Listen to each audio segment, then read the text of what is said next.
4 5।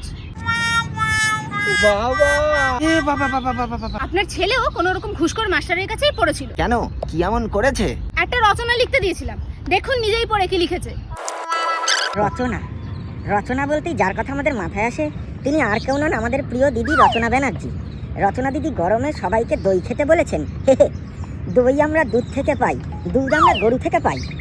গরু খুব উপকারী প্রাণী, কিন্তু গরুকে এই গরমে রোদে মাঠে বেরোতে দেবেন না, একটা মাথার উপর সেট করে দেবেন, না হলে গরুর খাবার হজম হবে না, পেটে গ্যাস হবে, পিছন থেকে ধোঁয়া বেরোবে।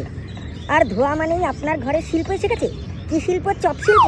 ওই ধোঁয়াতেই চপ ভাজুন, মুড়ি ভাজুন, আলুর দম বানান। আর রচনা দিদি আলুর দম খেতে খুব ভালোবাসেন।